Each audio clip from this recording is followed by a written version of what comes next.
अब मैं आपको अपादान कारक पंचमी विभक्ति समझाने जा रही हूँ।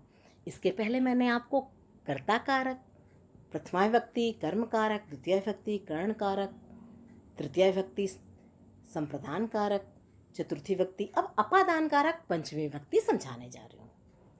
और हमने कर्ता कारक में आपको उपपद विभक्ति और कारक के नियम समझाए, उसे आप जरूर पढ़ लीजिएगा, जिससे कि आपको अपादान कारक समझने में और आसानी हो जाए कि कारक किसको कहते हैं, उपपद विभक्ति किसको कहते हैं, आप अच्छे से समझ जाएंगे।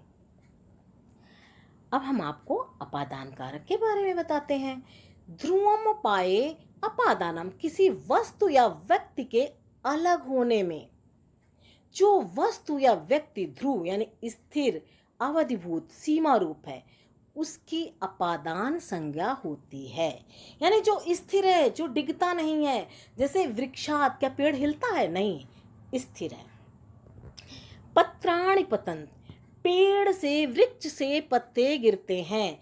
किससे गिरते हैं? वृक्ष से। तो किसी वस्तु या व्यक्ति से अलग होने में जो वस्तु या व्यक्ति है, यानी किससे अलग हो रहे हैं? वृक्ष से अलग हो रहे हैं। तो वृक्ष में क्या लगेगी? पंचमी विभक्ति। और कारक कौन सा होगा? अपादान कारक। यहाँ पत्ते गिरने की प्रक्रिया में पत्ते वृक्ष से अलग हो रहे हैं, पत्ते पेड़ से अलग हो रहे हैं, ठीक है। और पेड़ तो स्थिर है ना, वृक्ष स्थिर है। तो जो स्थिर है उसमें क्या लगता है? पंचमी विभक्ति। आप इस बात को खूब अच्छे से समझ लें, आप एक बार ध्यान दे दें तो आप कभी नहीं भूलेंगे। जैसे कि वो नहीं होता गृहात ग्रामम, घर से ग्रामम गच्छति होता है, घर से बाहर जा तो गृह में लगता है ना पंचमी, क्योंकि वो घर तो स्थिर है और वो उससे बाहर जा रहा है तो गृहात लगता है ना। आप देखेंगे, आपने वाक्य पढ़े होंगे। ऐसे ही यहाँ पर अलग होने की प्रक्रिया में जो चीज स्थिर होती है उसमें क्या लगता है? पंचमी विभक्ति, अपादान कारक। अतः वृक्षा की अपादान संज्ञा होगी, इसीलिए इसमें पंचमी लगाकर वृक्षाद पद बनाया गया है, ठीक है। जुगुप्सा, विराम, प्रमादार्थानाम उपसंख्यानम। जुगुप्सा यानी घृणा, विराम का अर्थ क्या होता है? रुकना, प्रमाद का अर्थ क्या है? गफलत। अर्थ वाली धातुओं के योग में प्रमाद, गफलत जानते हो, जैसे कि बेकार की ऐसे बकवास करना, कुछ ऐसी करना, वो होता गफलत करना। में जुगुप्सा, क्योंकि आप सोचेंगे कि गफलत क्या चीज है। विराम, प्रमाद के विषय अपादान संज्ञक होते हैं। इनके जो विषय होते हैं, इन विषयों के बोधक शब्दों में पंचमी लगती है। अब आपको मैं बताती हूँ जुगुप्सा, विराम और प्रमाद के विषय क्या चीज होते हैं, उनमें कैसे लगती है पंचमी विभक्ति। आपको भी पढ़ाती हूँ, आप समझ जाएंगे। भक्ता पापात जुगुप्त से, भक्त पाप से घृणा करता है। जुगुप्सा किससे करता है? पाप से। इसका विषय क्या? पापात। तो पापात में क्या लग गया? पाप में क्या लगा? इसमें पंचमी विभक्ति लगी, तो इसलिए पापात हो गया। यहाँ जुगुप्सते के कारण पापात में पंचमी है। ऐसे धीरा कर्तव्यात ना विरमत, वीर धीर कर्तव्य से पीछे नहीं हटता है, ठीक है। धीर यानी धैर्यशाली, वीर कर्व से नहीं हटता, कर्तव्य से पीछे नहीं हटता है। तो विरमत यानी विराम शब्द के लिए था, वो किससे पीछे नहीं हटा? कर्तव्य से। इसलिए कर्तव्य में क्या लग गया? पंचमी। विरमत के कारण कर्तव्यात में पंचमी है। प्रा जमा मद यानी प्रमाद, लिखा था ना प्रमाद, जहां पर अभी गफलत लिखा हुआ था। स्वाध्यायात म प्रमद, यानी स्वाध्याय से प्रमाद मत करो। आप कुछ जैसे कहते हैं ना, पढ़ाई से आप प्रमाद मत करो, यानी खिलवाड़ मत करो, आप पढ़ो। तो इसलिए स्वाध्यात में क्या लगा है? पंचमी लगी है, क्योंकि प्रमद शब्द था। भीत्रार्था नाम भय हेतु, यानी भी और त्रय, भी का अर्थ होता है डरना और त्रय का अर्थ यानी बचाना। अर्थ वाली धातुओं के योग में भी पंचमी विभक्ति लगती है। तो कैसे लगती? जैसे बालका विडालात विभेति, बालक बिल्ली से डरता है। किससे डरता है? बिल्ली से। जिससे डरता है, बालका ना बिलाव से डरता है, तो जिससे डरता है तो उसके योग में क्या लगेगी? पंचमी, यानी अपादान कारक होगा। बिल्ली से डरता है, एक तो भय का, तो यहाँ विभेद के कारण विडालात में पंचमी विभक्ति है। वीरा बालकम सिंहात रक्षति, वीर बालक को शेर से बचाता है। वीर किससे बालक को बचा रहा है? शेर से। तो उसे रक्षा कर रहा ना, तो ये सिंघात में क्या लगी? पंचमी विभक्ति और अपादान कारक। रक्षत के कारण सिंघात में पंचमी है। रक्षत के कारण। अन्य, अन्य का अर्थ है दूसरा। आरात का अर्थ है समीप या दूर, समीप दूर। इतर का अर्थ है दूसरा। रीते का बगैर या बिना। दिशावाची शब्द है। अभी था ना कि बिना में पंचमी लगती है, आप पहले पढ़ेंगे। द्वितीया, तृतीया, पंचमी।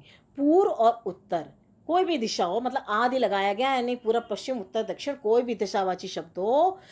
अंश धातु से बने प्रांच, प्रत्यंश आदि शब्द, डांच, प्रत्यांत शब्द, आहे प्रत्यांत शब्द, इन सब के योग में पंचमी विभक्ति लगती है। जैसे अन्यः, अन्यः।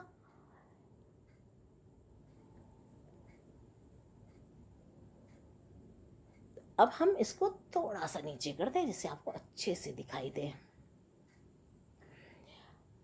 ईश्वरात अन्य कह रक्षका, ईश्वर से दूसरा कौन रक्षक है? अन्य के कारण ईश्वरात में क्या लग गई?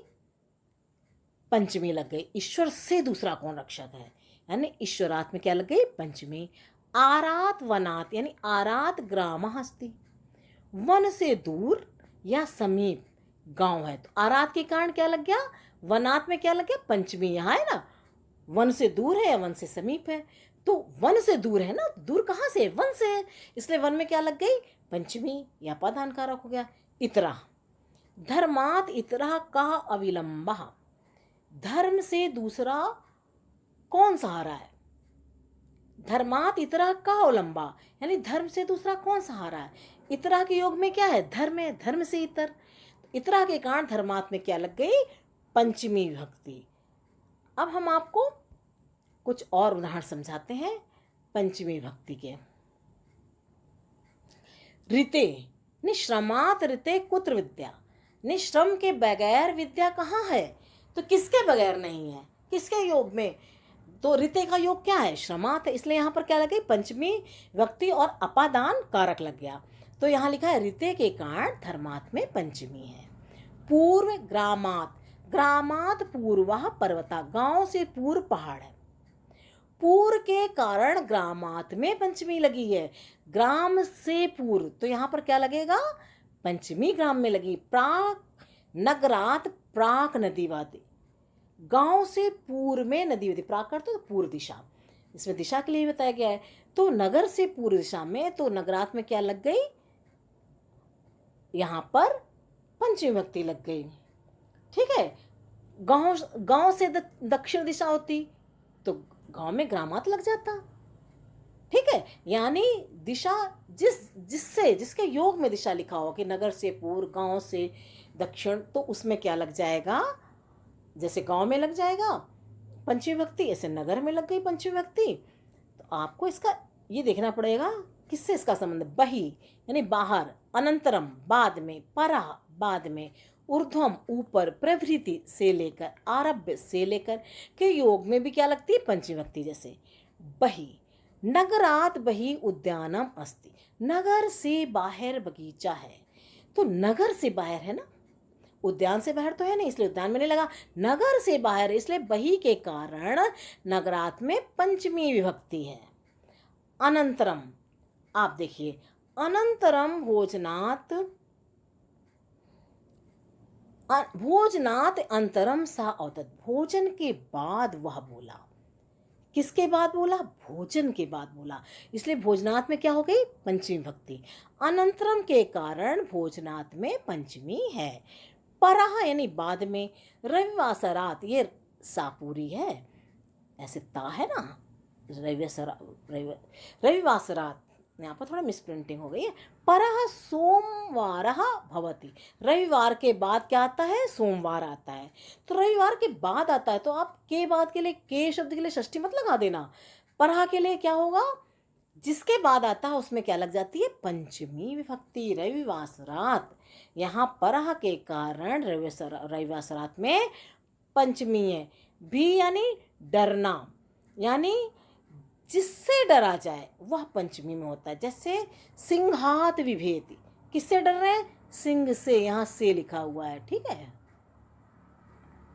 से, सिंह से डरता है, सिंहात विवेक, तो जिससे डरा जाता है उसमें क्या लगती है, पंचमी भक्ति अपादान कारक है। सिंहात है आजमा रब, प्रारंभ करना, प्रजममत प्रमाद करना के योग में भी पंचमी होती, जैसे शैशवात आरभ्य अध्य पर्यंतम, शैशों से आज तक, यानी वहां से आरंभ से लेकर आज तक, तो शैशों में क्या लग गया, पंचमी भक्ति शैशवात। ऐसे स्वाध्यायात माँ प्रमद, स्वाध्याय से प्रमाद मत करो, तो किससे प्रमाद मत करो, स्वाध्याय से, तो इसके योग में क्या लग गई, पंचमी भक्ति लग गई। अब हम आपको कुछ और नियम बताते हैं, जैसे ऊर्ध्वम, क्षणात ऊर्ध्वम सह अभड़त, क्षण के बाद वह बोला, किसके बाद बोला ऊर्ध्वम, क्षण के बाद, तो क्षणात में क्या लग गया, पंचमी भक्ति, ऊर्ध्वम के कारण क्षणात में पंचमी भक्ति है। प्रभृति यानी शैशवात प्रभृति, अत्र वसाम, बचपन से लेकर, प्रभृति शब्द के योग में भी किससे लेकर, बचपन से लेकर, तो शैशवात प्रवृत्ति, तो शैशवात में क्या लग गई, पंचमी भक्ति लग गई। यहाँ रहे तो प्रवृत्ति के कारण शैशवात में पंचमी है। प्रवृत्ति, अब यहाँ भी देखो, तस्मात दिवसात प्रवृत्ति सह अत्र न आगता, उस दिन से लेकर वो यहाँ नहीं आया, उस दिन से लेकर, तो उस दिन से में तस्मात दिवसात, उस दिन से, तो दोनों में क्या लग गया, क्योंकि दिवसात के लिए ही तस्मात शब्द का प्रयोग है, तो इसमें पंचमी भक्ति का प्रयोग हुआ, अतः प्रभृति के कारण तस्मात दिवसात में पंचमी भक्ति का प्रयोग किया गया। अब हम आपको थोड़े से संक्षिप्त में नियम बता देते हैं, आप इन्हें जल्दी है आपको, मान लो आपके पास कम समय, तो आप ये जो हमने आपको शॉर्टकट समझाया है इसे आप समझ लेना। प्रभृति से लेकर में भी पंचमी लगती है, जैसे सोमवासरात प्रभृति परीक्षा भविष्यति, बही यानी बाहर में भी पंचमी लगती है उसके योग में, जैसे नगरात बही, ग्रामात बही, उद्यानन संति, ठीक है, नगरात में पंचमी लग गई। अनंतरम यानी बाद के योग में भी लगती है पंचमी, जैसे सोमवासरात अनंतरम बुधवासरा भवती। तुलना में भी लगती है पंचमी, जैसे रामा सुरेशाद जायान, ठीक है, और इसके जैसे भी, जिसमें डरा गया है, इसमें भी पंचमी लगती। सिंहात विभेति, किससे डरते हैं, सिंह से डरते हैं, सिंह में पंचमी लग गई।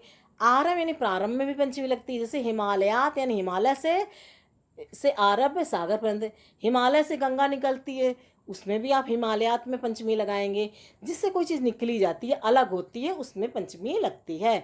प्रमद, प्रमाद में भी पंचमी लगती है। स्वाध्यायत ना प्रमदितव्यम, जैसे प्रमाद नहीं करना चाहिए। परा यानी परे में भी पंचमी लगती है। धनात परा कुतासुम, धन से परे कहाँ सुख है, इसमें भी पंचमी लगी। अब ऐसे है पूर्वम यानी पहले में भी पंचमी लगी। पठनात् पूर्वम ईश्वरम, पढ़ने से पहले भगवान का भजन करो, तो पठनात् में क्या लग गई, पंचमी। अनंतरम यानी बाद वाले में भी पंचमी लगती। स्नानात् अंतरम गृहम गच्छ, स्नान के बाद घर को जाओ, घर जाओ, तो इसमें भी पंचमी लगे। आप किसके योग में पंचमी लगती है ये हमने आपको बताया, आप अच्छे समझ लें। प्रभृत के योग में लगता है, ऊर्ध्वम के योग में लगती है, भी डरा जाता है, जहाँ जिससे डरा जाता है उसमें पंचमी लगती है, ठीक है ना। और जिसके बाद में होता है, जैसे रविवासर के बाद यानी संडे के बाद है, तो उसमें रविवासरात में पंचमी लगी। अनंतरम यानी भोजन से बाद है, यहाँ देखो पंचमी बही अनंतरम पराह में लगती है, पूर्वम में, ठीक है। इतना आप इनको जो मैंने समझाया इन्हें अच्छे से समझ लीजिएगा, तो आप बड़े आराम से पंचमी भक्ति का और अपादान कारक समझ जाएंगे और कर भी लेंगे और वाक्यों में लगा भी लेंगे। आप जिससे घृणा करते हैं, जैसे पाप से घृणा करते हैं, तो यहाँ पापात में लगी हुई है, ठीक है। ऐसे जुगुप्सा विराम में भी लगती है। इस तरह से आप इसको अच्छे से 2-4 बार पढ़ लें, समझ लें, कॉपी में लिख लें, तो आप बहुत आराम से आप इस विभक्ति को समझ सकते हैं।